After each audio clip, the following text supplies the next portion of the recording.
Hey everybody, it's Matt Collins here. We are going to be starting in just a couple of minutes, giving folks just a few more seconds to join us. So stay with us and we will be right with you to get underway with our great conversation with Paramount.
Hey everybody, we're just about 1 minute away from getting started. So hang in there and we'll get into the conversation shortly.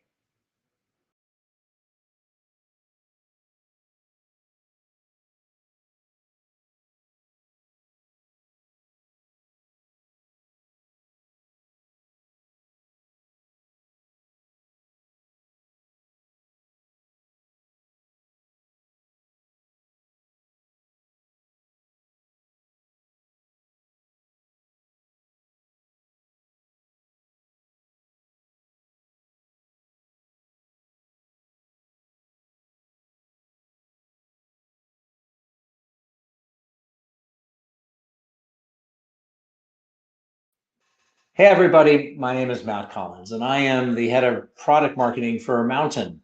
I'm so glad you can join us here today. We are going to have a spectacular conversation about one of the top things that our customers and prospective customers want to know about.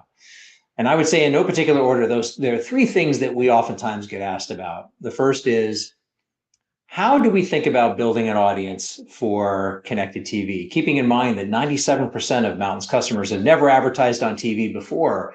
And so the notion of audience building, especially in an environment where there may be shared viewing, is a concept that oftentimes sparks great questions.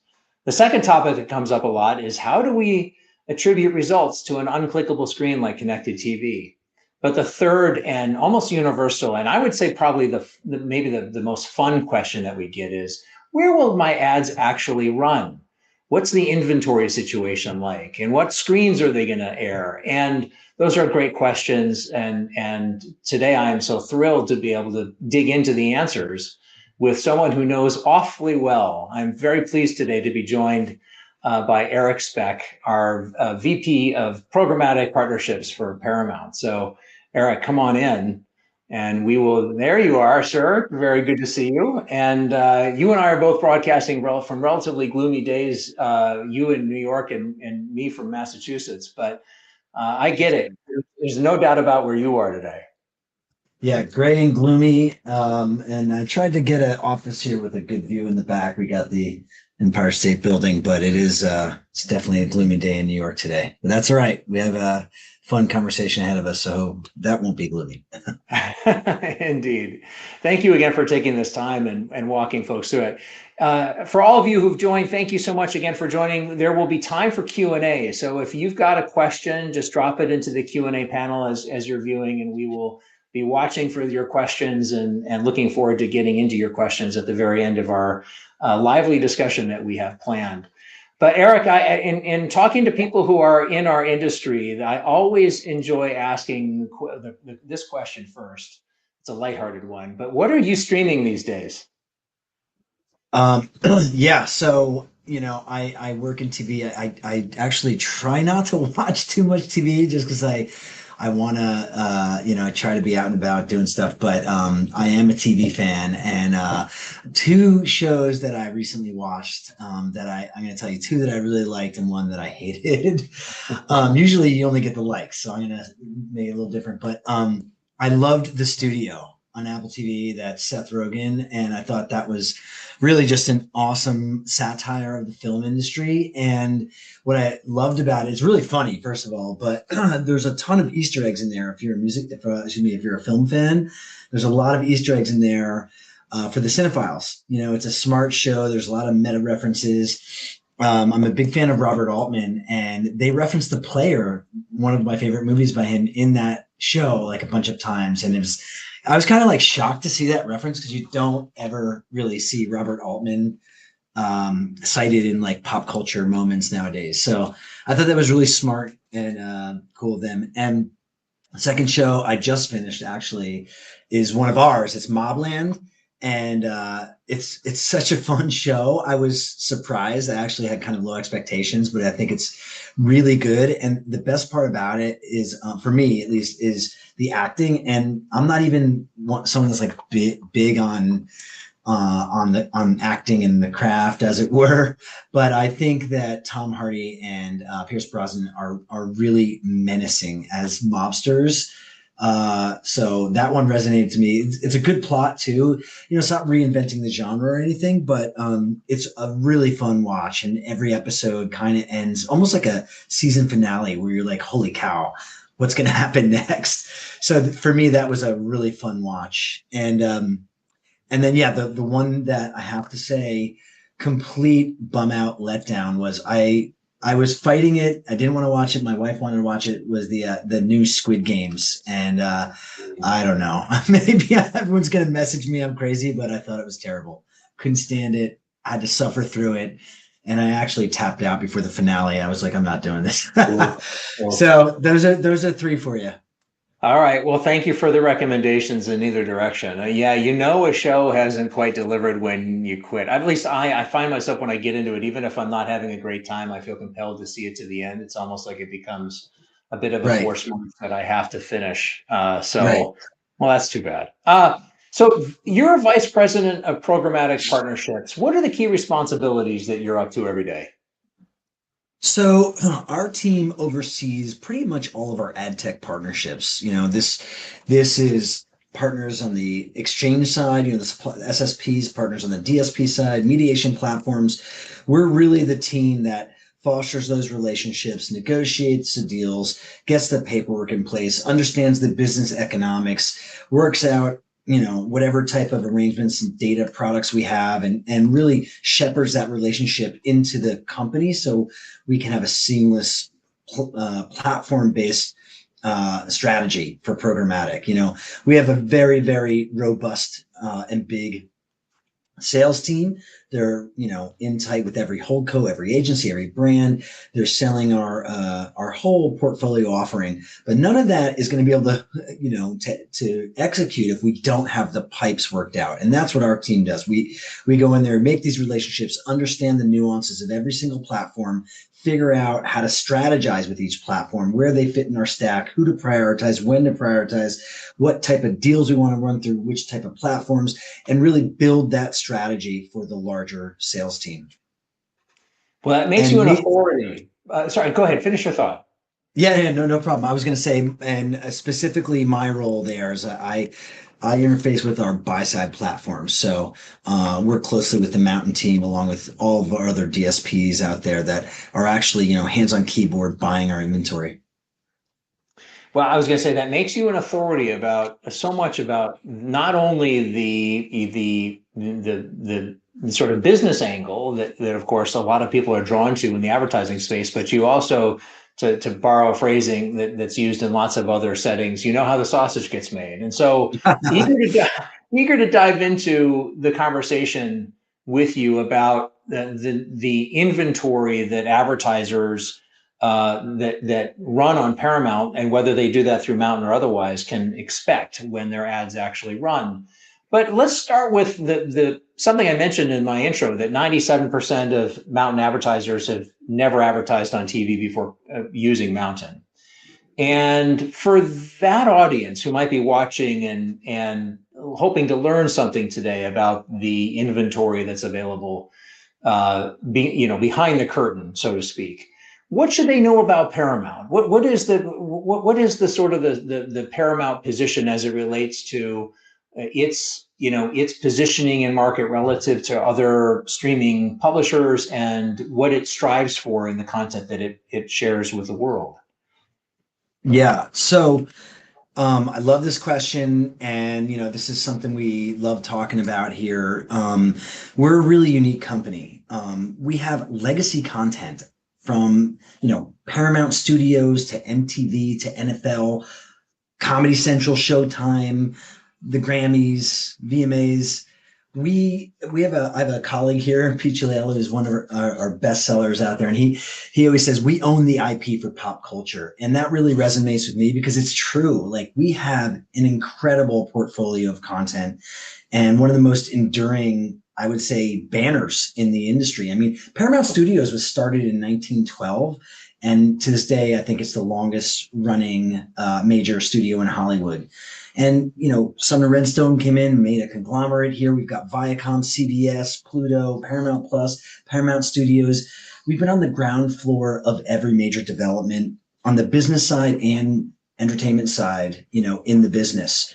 And that's incredibly powerful when you think about the tools we have at our disposal to tell stories, because that's what we do. We tell stories. That's our primary mandate as an entertainment company. So that's the first thing, honestly, just premium legacy content and a household banner name. And that, like my buddy says, we own the IP for pop culture. But I also think another differentiator for us is that we have really a diverse platform of outlets. We have legacy cable assets, we have an SVOD service, we have a FAST service, and we have a theatrical division. So when you talk about being able to reach people with entertainment, we've got a multi-pronged approach, and we can be versatile. So we can be effective. This is a unique advantage. We're the only company really that has a free and paid viewers across broadcast, cable, theatrical, and premium streaming. So and we use this to our advantage in all of our strategy and how we roll out content and how we keep content alive. I actually want to talk about that later. I have one slide here that will speak to that.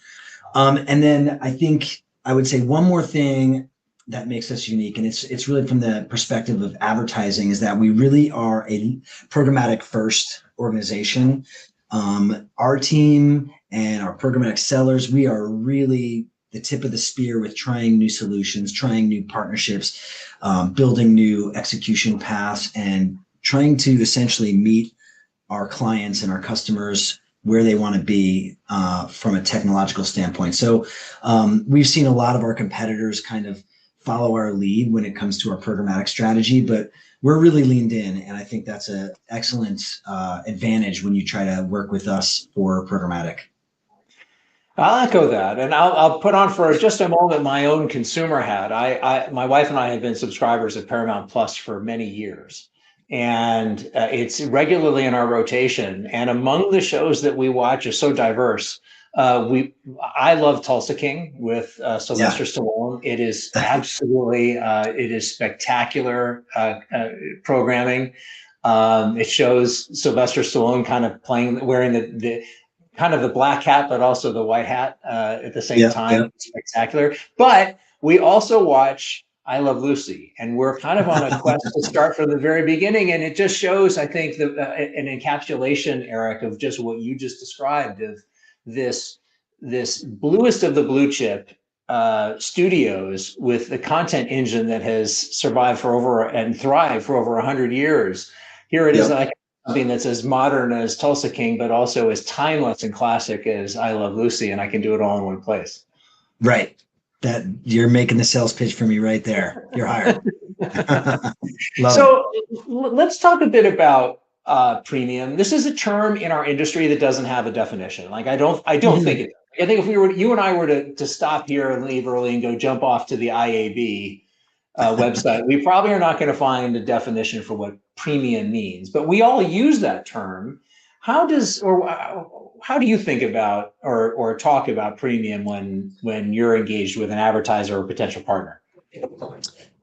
You're right. This is quite the topic that gets bandied about at every panel, every industry event, and everyone's chasing it. right? Everyone, the publishers, the advertisers, they all want premium. If you ask someone, if you just stop someone on the street and said, "What is premium content to you?" I think first of all you get a lot of head scratching, but I think ultimately they would answer by saying that premium is something that content that they love. It's kind of that simple, right? It's content that has emotional resonance with them, and for me, that makes sense. And it's, I would go maybe level up a little bit. It's also content that makes me want to put down my phone and focus and be present in the moment. And for me, this is really a lot of scripted, professionally produced content. And it's not like the mindless scrolling that I'm half distracted with anyway. So this is how, and we have a slide here. I want to click into this. Here it is. We have a slide here that is from our general presentation, and it talks about premium. And I think it's really apt for this discussion. But the idea that high quality, professionally produced long-term content will capture attention is not just me saying that. There's some data here. Like we have, I think this is a Comcast study where they polled and surveyed respondents, and there was a 58% higher recall on a brand that was shown in a premium setting versus user-generated short-form content. And not only that, if you look at the right rail, it says, brands, 75% of US respondents think that brands and premium content, they're higher quality. 72% believe that premium content increases brand credibility, and 70% have more positive perception of brands and premium content. So this is like data that is fairly empirical as far as we're talking respondent surveys can be, but it's very powerful when you look at the impact that premium can has. And I wrote this down. There was a study a couple of years ago. I think it was 2023 actually, but it's still, I would say, relevant. Kantar and Pubmatic did a survey where they showed exposure to ads and premium OTT platforms improved brand awareness by 37% uplift. And Think TV also had a study that showed TV commands 2 to 3 times more attention compared to user-generated content. So I bring this up because this is where we live as a TV producer, and we are leaned into storytelling on a highly produced long form content. And this makes sense for us because if you think about it, a lot of the content that you would see on social, for instance, it's not as intentional. When people tune into TV, they sit down and they are leaned back, ready for storytelling. And it's an immersive experience. Whereas social, it's very passive and it's scrolling, and the content has a high variability rate. You don't know what you're going to get. So this is where Paramount has leaned in. And remember, we have all these different outlets like linear, AVOD, FAST, and we can push our premium content across these outlets and use them to reach our audience. And one last point here that you don't hear as much when people talk about premium. There's premium content, and then there's premium ad experience. And this I also think is very important, because when you're talking about CTV publishers, it's our job to obviously create premium content, but to make the ad experience premium. And that is done by frequency capping, competitive separation, very strict creative rules for the ad. So these are things that we take very seriously because it protects the user experience. And I think that is also another way to look at premium. So it's not only premium content, but it's premium ad user experience. Sorry, that was a bit of a rambling answer, but I think a lot of important stuff there. It is important, and I appreciate your breaking down of what premium means. And I think for those of you who might be watching and wondering about this in your own way, I think there is a symbiosis, if you will, between the nature of the screen, the television screen, the largest screen in the home, the way that we as consumers, as streamers, consume that content.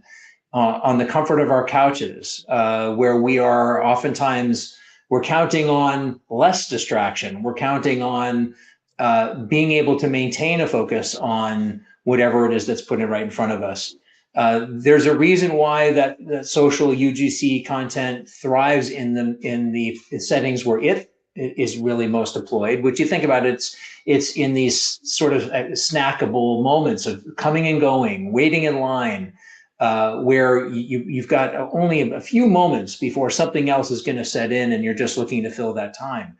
That works terrific when you're waiting to check out at the grocery store, but it's not a content paradigm or a storytelling paradigm that you'd want to bring to the end of the day when the kitchen is closed down and you're just looking to quiet your mind and let someone else take you on a journey.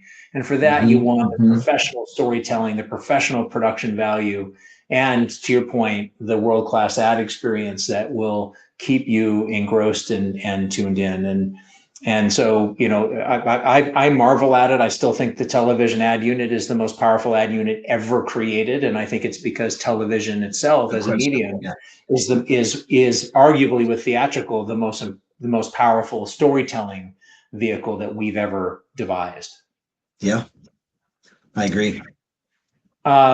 Let's get into the consumer. I've always been impressed in my interactions with especially the older standing publishers of content in that we have access to. So I'm thinking here like Paramount, Comcast, NBC, Disney, ABC. They've been doing this for so long. And one of the things that really stands out to me in my conversations with them is is just how much they know about their viewer. Like they really have great data on who's actually showing up. And we don't have time to get into a full Paramount research report on the viewer, but can you summarize for the audience who's showing up and watching your content? Yeah. So this is going to sound like a cop-out, but I swear it's not. Our audience is everyone. And I say that because we have another slide also from our general presentation here. I mean, look at that. Our audience on streaming alone is 115 million full episode viewers a month. That's enormous. And when you factor in linear, we have 200 million viewers per month across all platforms in terms of ad-supported reach. It's enormous, absolutely enormous. And it positions us as basically number 3 neck and neck with Disney. So when I say our audience is everyone, it's true. I mean, we have such a diverse slate of programming too. And like I said, we've got all these different outlets. So, when you look at something like CBS broadcast, the demographic might be a little higher, like a 35 plus, but we have such strong representation among middle-class households and suburban viewers. And we have major content drivers on CBS, like NFL games, the Masters, 60 Minutes, Tracker. CBS consistently ranks as one of the top networks in the country. And a quick tidbit to that I was reviewing in preparation for this that I found incredible. For the AFC Championship in January on CBS, we drew 58 million viewers, which is the highest in 15 years. That's enormous, And then you look at Paramount Plus. We have one of the fastest growing subscriber bases, over 78 million monthly subscribers. The audience might be a little bit younger, like 25 to 44, but it's tech savvy, mobile first. And year to date, Paramount Plus has had the most SVOD top 10 originals behind Netflix. Landman, Mobland, 1923, they're smashes and they're driving engagement. Yeah, you mentioned Mobland. One factoid about that is it was top 10 for 8 weeks consecutive. It's pretty impressive. And then lastly, Pluto. A lot of the content you talked about, the I Love Lucy's, a lot of the legacy content, pop culture content is on Pluto. We reach a really broad audience with that too. It's a free service, of course. It's cost-conscious crowd, ad-tolerant viewers. A lot of the consumption is leaned back and focused on genre like true crime or comedy. There's an average age of 48 and average medium income is 50K roughly, but I think we have a higher one in 3 viewers earn over 75K, which is higher than our competitors. I mean, those we can get specific on the platforms, but the takeaway honestly is that the Paramount network is enormous and our reach is enormous. We really have some kind of programming for everybody, whether it's comedy, kids, sports, true crime, reality, scripted drama. We have everything, and we have it across multiple channels. And one footnote to that is it's getting really exciting now because we have been we've been acquired by Skydance, and we brought the UFC, as I'm sure everyone saw, and we're basically out there doing deals for new outlets and new content, which is incredibly exciting. So our footprint and our viewership is only going to grow. I appreciate the walkthrough, and I hadn't considered just how broad-based your audience is, but these numbers really give truth to the claim. And for those who are either watching and already are advertising with Paramount, whether independently or through Mountain, or might be considering doing so, I think the main takeaway is that if you've got a strategic target audience that you'd like to reach, engage, and ultimately convert, you'll be able to find that audience. That's right. Because they're out there and at scale, which is so important to advertisers who are thinking about growth. You touched on, again, this wide variety of properties and ways of distributing content, Eric. How do you think about balancing when it comes to content investment and distribution? How does Paramount think about the balance, if I can use that term, between keeping the legacy content like I Love Lucy? I will also just admit, while I'm on the topic here, a nostalgic hit. We're watching Taxi, we're watching Frasier, and we're watching Cheers on Paramount. So like we're definitely going back in the time machine. But we also watch all the new stuff, and we're big fans of watching the NFL on Paramount in this household. So how do you think? How does Paramount think about the balance between the great legacy stuff and the new exciting stuff? First of all, I love your taste. Taxi, that's awesome. Wow, what a classic. Great show. That's awesome. So yeah, we are really, I would say, uniquely positioned to blend like these old school, whatever you want to call them, classic legacy content with new scripted, exciting originals and reality TV, because we have these different outlets and forums. If you look at CBS, for instance, we have 10 shows with over 10 million viewers. We have enormous shows. Tracker brought in 18 million viewers in the last season. Matlock brought in 16 million viewers. And, I'm in New York, and I did watch White Lotus, and it was a great show. And, these shows, though, sometimes they get a lot of the buzz in like the critic circles and the big cities. But when we talk about pure reach, that's what America's watching, Tracker, Matlock, and the numbers supported. Tracker, the last season of Tracker, which I said reached 18 million, was bigger than any season of White Lotus in terms of viewers. It was like season one in White Lotus was 9.3 million, and season two was 15.5. So it's really a different ballpark, And I have a very interesting slide I also pulled from the Jeep here. I want to show you guys. Oops, where is it? Sorry, they're not in order. Bear with me. This is super interesting because when it comes to how and I mentioned this earlier, how we use our formats and our endpoints, we're able to extend the life of TV shows and also reach different audiences through our different platforms. So you can see the blue, the dark blue, and the light blue. We have CBS broadcast versus Paramount Plus, and we take that show and put it on both platforms. So we have the ability to get clever on how we debut and extend the life of episodic content by staggering the distribution onto endpoints. And this is a really good example of that. And Pluto, by the way, we haven't even talked about that. That has tons of legacy content. We have 400 channels on there. That's way more than any of the fast competitors that we have. We've got movies, comedy, reality, sci-fi, sports, history, kids, franchises, blockbusters, the the Judge Judy, Cheers. I think you said Cheers, Frasier, all of that. And 50% of the content on Pluto is actually Paramount O&O content, which is also a really powerful factoid. We're talking about Paramount Studios produced, CBS produced, Paramount Plus, BET, whatever, MTV. This is highly produced quality content. And the slide that we're looking at here, I think I should probably have dug for one for this, but it extends to Pluto because we will use Pluto as an avenue to promote our Paramount Plus originals. So if we're, have a new season of Matlock with Kathy Bates, we'll drop the old season for binging onto Pluto and to promote that. Or, same thing for any of the other shows that we have that we're dropping on there. So we use the platforms in both ways,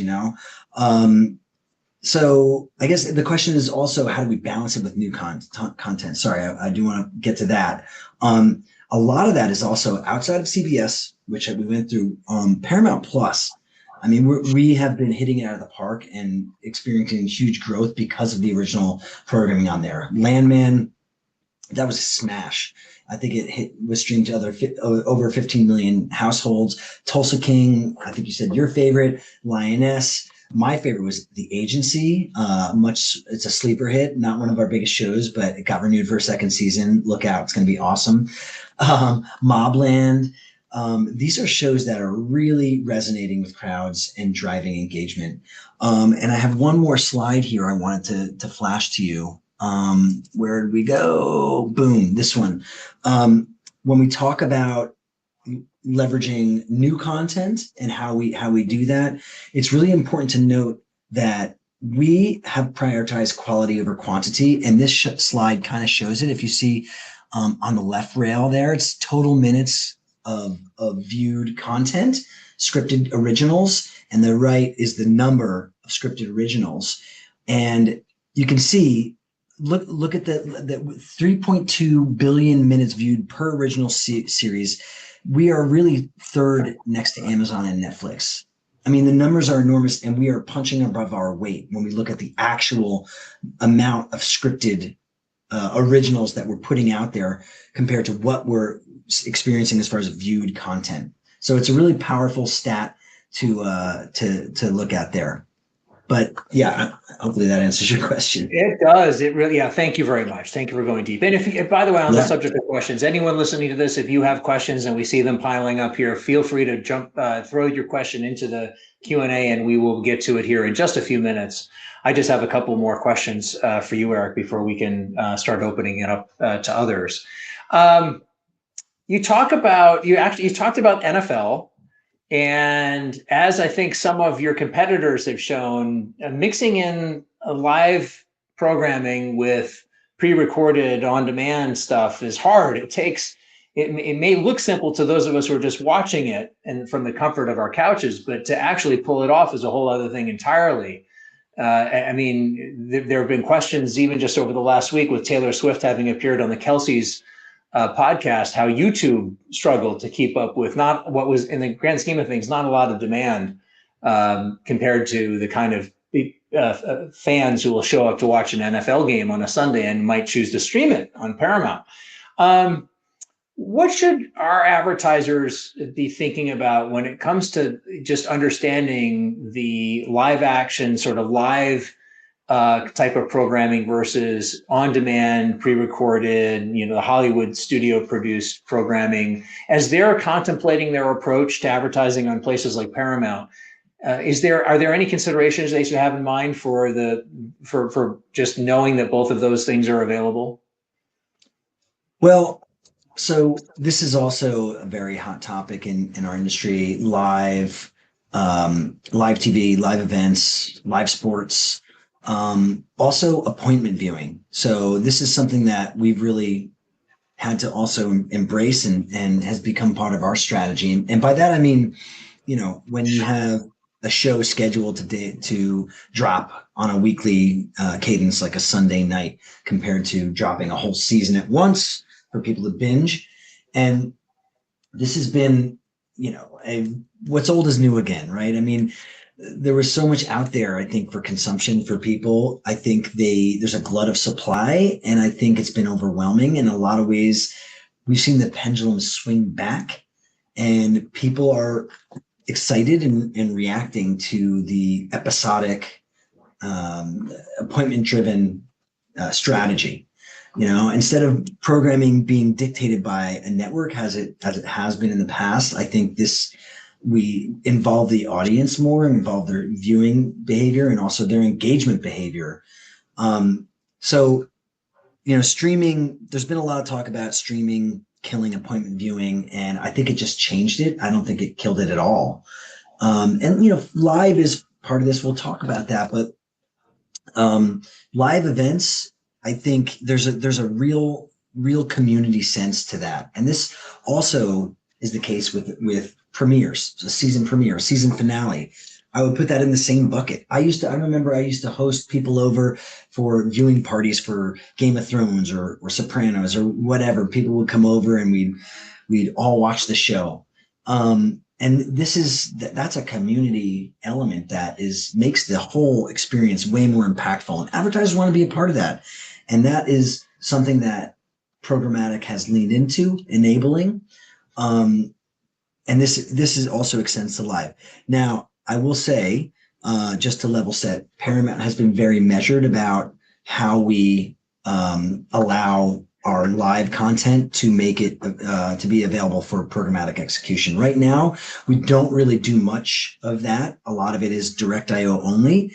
There's some business reasons for that, but also a little bit of a, I don't know if I want to call it dirty secret, but a little bit of a reality is that there's some limitations within programmatic for executing on high concurrency live events.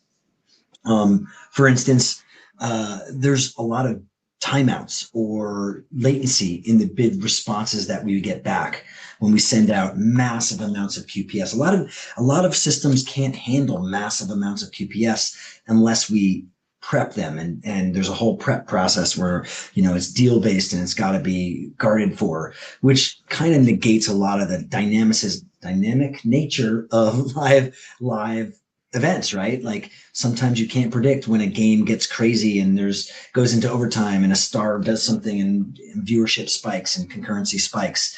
So we've got to be able to negotiate those things. Secondly, there's a reality to how a lot of the buy-side tech has been built too, where it was built on display, and the bidding algorithms reflect that. So they don't mirror viewership trends. For instance, we see a higher concurrency of bid requests go out, higher volume of bid requests go out from like 5 to 11 p.m., which makes sense. People sit down, they turn on TV, they go on their couch and they watch and relax, and they're there for TV.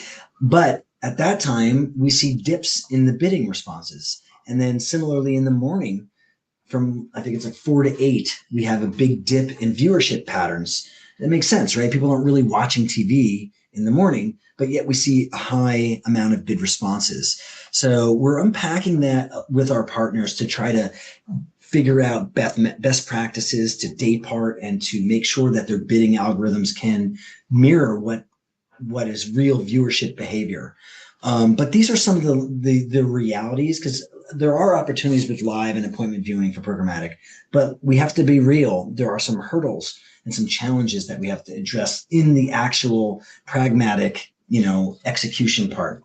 But the takeaway is, if you're a buyer and you want to get into these opportunities, you got to plan for peaks. You got to use analytics. You have to make sure you're day parting. You have to collaborate with your DSP. You have to collaborate with your publisher and really understand the opportunities. And they might not all make sense for you price wise too. So there's a lot to consider. But it is really a focus area for programmatic, and I think it's a growth area too. Eric, just a couple more questions for me. Yeah. The first is, I just want to acknowledge that most of Mountain's customers use Mountain, and by extension, therefore, they're running ads in places like Paramount and all of its various programming because they want to drive a performance outcome. I think it's fair to say that television has, since its inception, television advertising over the last, now this is its 84th year of existence, has lived primarily in the minds of the advertising and media community as a top of funnel play. But in the streaming world in particular, advertisers now have broader expectations, in part because of companies like Mountain who are Yeah. showing that you can drive a lower funnel result. How do you think about, and how, when you talk about the modern streaming environment to potential advertisers and partners, how are you talking about it in relation to the funnel? Yeah, so if anyone's been paying attention to our ad sales narrative for the past year, we take this head on and have, embraced it. Paramount is performance. That is our mantra. That has been our narrative for the past year or so, and this is the drum we've been beating because we've proven we can drive outcomes in TV. We really believe and have proven that TV is a full funnel product. Yes, we've got that top of funnel brand awareness scale play, but when you look at efficacy, you can find that TV drives outcomes. We love it when clients build CTV into outcomes driven buying and even look at the apples to apples comparison. I mentioned this stat on a panel earlier this year, but we did a study, another department here in the office did a study earlier in the year looking at efficacy for performance in CTV versus social. And I bring this up because social is a very, there's so much money there, there's so much spend, and it's looked at as a high engagement outlet for outcomes. So we try to really unpack that and look at where CTV fits in that landscape. And we did an analysis based on an average cost per second to see where the real efficiency is. And what we found out is what we think is cheap looks actually expensive. So social CPMs, if you're, for the buyers out there that are using that, the ad form, the CPMs may be cheaper, but you have to look at what you're buying. They're skippable. They're delivered in a cluttered environment. The sound is usually off. They're rarely watched for more than 4 or 5 seconds. They're mostly viewed on a tiny 6-inch screen. And then there's the problem, of course, that social platforms grade their own homework. So pivot to TV, and when you look at what you think might be a more expensive CPM, it might actually be cheap, because the fact is that 30-second ads on TV are highly viewable, 96% completion rate, which is crazy. And TV is almost always viewed on big glass in a lean back environment when you have full attention and engagement. And it's a better format for your creative too, for your storytelling. You can actually get a message across. So when you break down the cost per second of like a 30-second ad, it becomes 5 to 10x cheaper, we found, than social. And I'm not saying CTV is the only format that people should use. What I'm saying is that if you look for real efficiency and real outcomes, CTV is going to drive that, and you'll find efficiency there. And it's again, I point to, it's not only me, the growth rate of CTV. I think it was an eMarketer study that I looked up a month or two ago. The growth rate of CTV spend is 22% year over year compared to social, which I think was 6%. So, I mean, granted, social is way bigger, but it shows that the dollars are flowing to CTV, not only because it's got upper funnel, but because there's outcomes coming out of it. It's a full funnel product. Last question then for me, Eric, before we get into audience questions. This is super helpful. And it's actually really interesting to get a peek behind the curtain there about how you're thinking about it and talking about it. Again, so many first time or new to TV advertisers who may be listening to this or wanting to tune in. And do you have any advice, 1, 2, 3 points that you'd want to convey to someone who's listening to this and maybe still on the fence about advertising on television, or maybe committed at some point over the next 6 months of getting started, or maybe has already like fresh on their way, but still has a lot to learn? Any parting nuggets of wisdom that you'd like to share with them? Yeah, so this is an all-day topic, I'll tell you that. Like, we can talk for hours here, but there's a few. Honestly, it sounds obvious, but this is programmatic. I think testing and learning is is really the bedrock of how you're going to get the best results. There's new solutions, new companies, new methods almost quarterly, maybe monthly coming out. Like if you're not trying new methods to reach an audience to drive your outcome, then I think you're really dropping the ball. Maybe it's using a third-party data segment. Maybe it's using an iris segment. Maybe it's using a different attribution partner. Maybe it's trying a shoppable ad. Maybe it's, I don't know, using a different platform or a different supply path. But programmatic gives you really such a broad optionality to drive, to execute, to skin the cat, as it were. So you just need to figure out what works for your brand. So I think testing and learning is first and foremost most important. For new people or new buyers who haven't really run on CTV before, I think you have to look at the format. This is a lean back experience. People, think about yourself. You sit on the couch, you turn on the TV, you're ready for storytelling. It's immersive, right? So I think you should approach it with that and think about premium creative for premium content.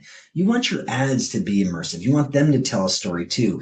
It's not the same type of ad you're going to run on linear. It's not the same type of ad you should be running on video, on OTT. Like you want to do it. You want to match the format and match the viewer's mindset, right? I think it's also important to educate yourself on the nuances of the ads that are on streaming TV, pre-roll, mid-roll, first in pod, pause ads, 6-second ads, 15-second ads. I think there's a lot of optionality there for our clients, and knowing what works for you is going to help. You've got to test and learn, like I said, but there's a lot there to choose from. I think an obvious one is, and this is probably nothing new, but data. Like you got to use your first party data. Data is effective. Don't be afraid to use third party data. Don't be afraid to test and learn with that. We do data matches with some clients. We try to be as collaborative as possible. But that is what is really, if you've got data as a marketer, you've got to leverage that to get the outcomes you want. And then, I think for CTV, calibrating on outcomes and measuring outcomes is important, right? Like you got to set your expectations. CTV isn't always last click. It can be upper funnel. It can be lower funnel. You've got to use the right metrics for the right goal, completion rate, whatever, brand lift studies, any type of cross-device attribution. But you've got to communicate that to the publisher, communicate that to the DSP, so everyone is aligned and you can really drive your campaign to the correct endpoint and everyone's swimming in the right direction together. So those are some of the tips I would give. Well, thank you. That's right. You're singing from our songbook. So I appreciate your perspective and certainly agree with it. Let's get into audience questions, and we've got a bunch here. I want to start with Rebecca's question. She asks, could you give more specifics as to how you drive outcomes? What tactics or ad enhancements are you using? And I can also weigh in on this, but Eric, you want to kick us off? I think it really depends on what the client wants. Are they, trying to get website visits? Are they trying to get, an actual download? Are they trying to get a sale? But we have a whole performance division, and we really try to lean into whatever the KPIs are for the client to meet that. Tactics, we've done custom bid requests where we're sending certain parameters in the bid request for a certain client that are unique. We've done data matches to target their specific data client that matches to our specific viewer. There's all sorts of methods, right? We've done specific attribution and measurement studies. We're really leaned into what the ultimate KPI is. And this is, I'm not trying to be vague, but it is a little bit of a vague question. There's a lot of leeway there in which tactics we can use. But when it comes to driving outcomes, the real win is what the advertiser is seeing as a conversion. If it's a website visit, that's very different than than an actual purchase. We partnered with a company that has second screen shoppable, right? So they can scan, they can use a consumer viewer can watch a show and just take a picture of clothing in one of our TV shows, and then it pops up in a store that they can buy right there.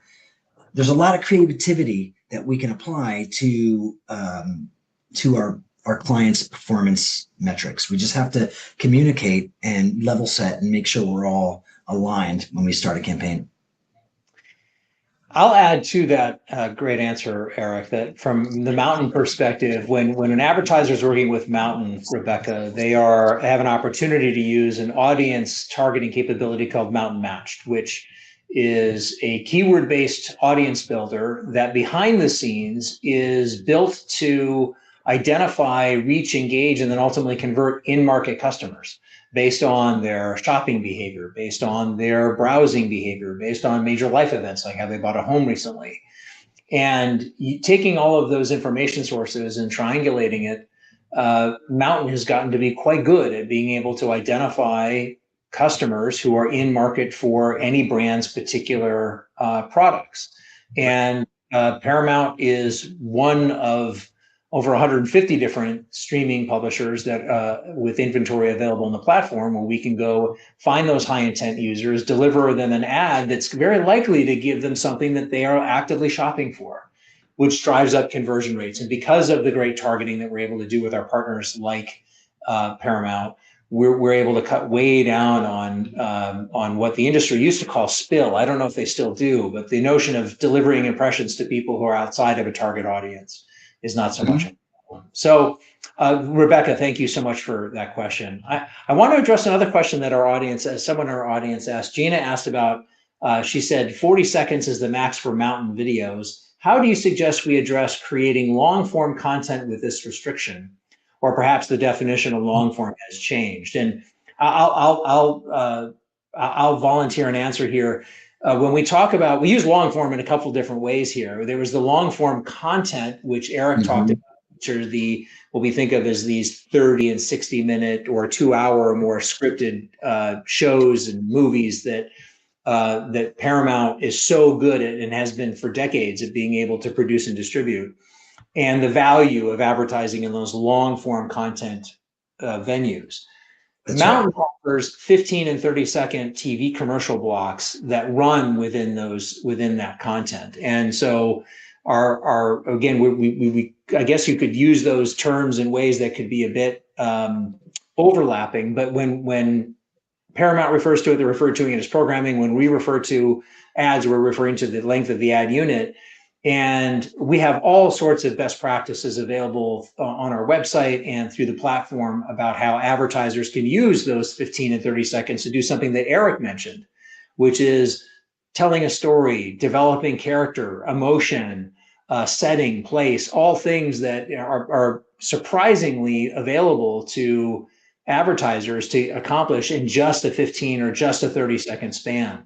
But you take that a particular approach and match it in with the world-class premium content that Paramount produces, and you get a viewing experience that your audience is going to want to stick around for. So I just wanted to answer that one and kind of clarify maybe what we mean when we talk about what's long and what isn't. Yep. Another question from the audience, and this one comes from Ryan.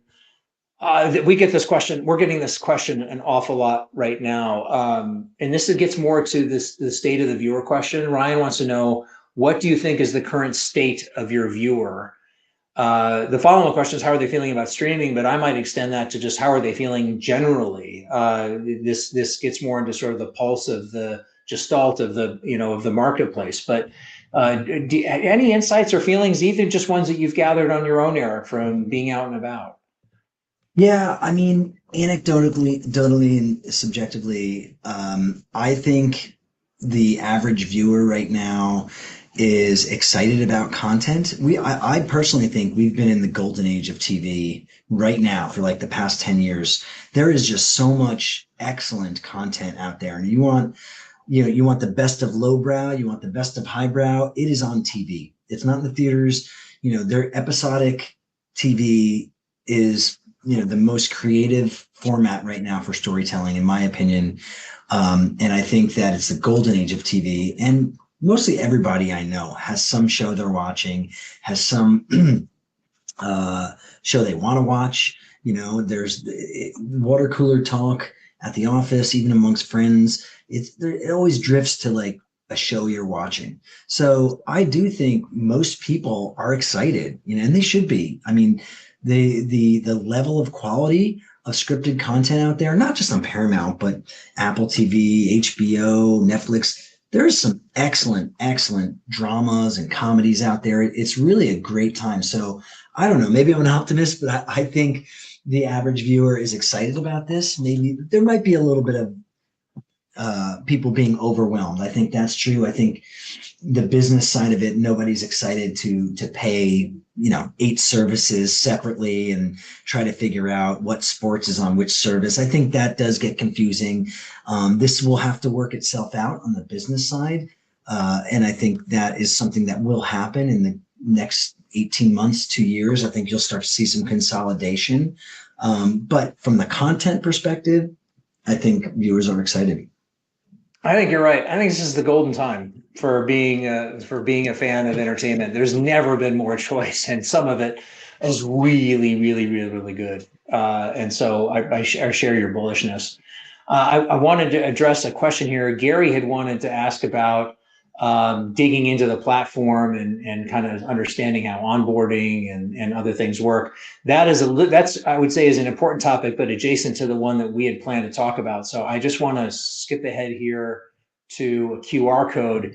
Anyone who'd like to understand more about how the Mountain platform works and where partners like Paramount plug in and how you can get great reporting on your ads that run on Paramount and other streaming publishers, just go ahead and snap this QR code and we'll be able to happily set you up with a demo that will allow you to go deeply onto some of the more like the plumbing and wiring of the platform behind the scenes. Maybe have time for one more question here, Eric, before we adjourn. Sure.